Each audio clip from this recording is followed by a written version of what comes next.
one of the things I love about the IPS 1200s is the range and the mileage you can get out of these motors.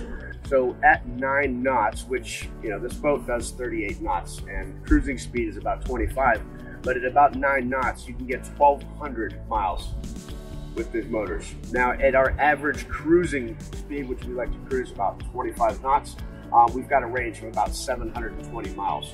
So for us being based out of South Florida, one of the nice things about that is that gets us to all the major points, the Bahamas that we want. Or if we do short trips, we can go there and back and not have to fuel up in the Bahamas. And then for us, that's huge. That's really, really big to have that kind of range.